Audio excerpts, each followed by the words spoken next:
¿Cómo va AMLO con su promesa de cero endeudamiento? Ya logró el menor crecimiento en la deuda pública observado en varios lustros, muy lejos del techo autorizado por el Congreso. De acuerdo con el economista Jorge A. Chávez Presa, el manejo de las finanzas públicas del sector público federal y del gobierno ha sido en extremo prudente. Señaló que la administración de Andrés Manuel López Obrador ha mantenido el control del gasto público y ha compensado la caída de los ingresos petroleros, además, con la promesa de no gastar más de lo que se tiene y el respeto a la autonomía del Banco de México se consolidan como las anclas básicas para la estabilidad macroeconómica.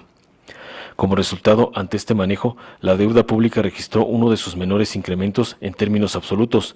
Fue de tan solo 11.7 mil millones de pesos, muy lejos del techo de endeudamiento neto autorizado por el Congreso de la Unión. El saldo de la deuda pública del sector público federal pasó de 10.548.000 millones de pesos en diciembre de 2018 a 10.559.7 mil millones de pesos a junio de 2019. Este es el menor crecimiento en la deuda pública observado en varios lustros. Chávez Presa, destacado por recibir menciones honoríficas como el Premio Banamex de Economía, analizó el balance clave en la conducción de las finanzas. Explicó que en junio de 2019 dicho balance fue superado para el sector público federal en casi 209 mil millones de pesos, cantidad que supera a lo registrado en 2018, que fue de casi 45 mil millones de pesos. Este fuerte superávit primario del primer semestre se logró pese a la fuerte caída de los ingresos petroleros, los cuales decrecieron casi en 17% en términos reales frente a los alcanzados durante el mismo periodo del año anterior. Respecto al gasto público, en términos absolutos, la inversión pública registró un ejercicio menor en casi 44 mil millones de pesos al observado en el primer semestre de 2018. En el gasto corriente, en particular el gasto de operación, el también especialista en finanzas de Hacienda Pública, Política Públicas, entre otros, destacó que en el gasto de servicios personales del sector público federal se observa un menor gasto al del mismo periodo del año pasado, en casi 4.5 mil millones de pesos, por lo que ahí se ubica el grueso del ahorro. ¿Por qué la deuda pública es mala? Para responder esta pregunta se tiene que considerar varios factores. Sin embargo, cabe destacar que en los últimos 18 años la deuda pública del país se ha multiplicado por 5, al pasar de 1.7 billones en el sexenio de Vicente Fox a 10 billones de pesos en el sexenio de Enrique Peña Nieto. En teoría, la deuda solo se puede contratar si es para financiar proyectos productivos que generen ganancias al Estado y genere crecimiento económico. Sin embargo, se ha observado que la economía mexicana no creció durante estos años a pesar de contar con esta cantidad de recursos, lo que pone en duda para qué fue destinado el dinero.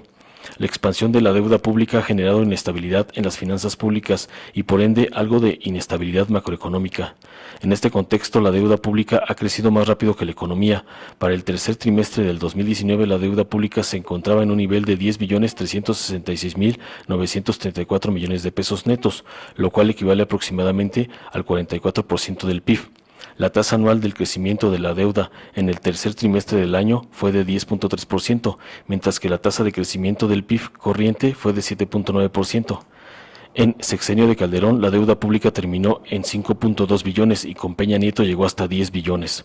De acuerdo con cifras de la Secretaría de Hacienda y Crédito Público, durante la administración del priista Enrique Peña Nieto, la deuda pública de México aumentó 2.257 millones de pesos por día en promedio.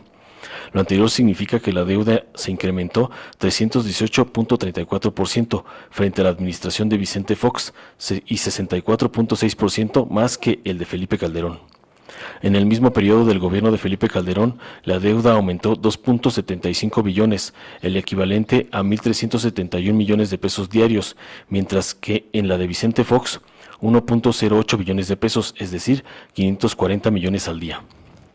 De esta forma, en el sexenio pasado, de acuerdo con un estudio que realizó el Instituto Mexicano para la Competitividad, cada mexicano se debía en un inicio 37.837 pesos y 6 años después el monto subió a 66,000 pesos por persona.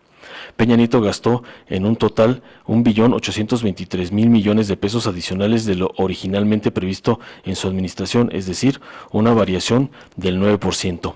Informó Mr. Político. Nos vemos el siguiente video.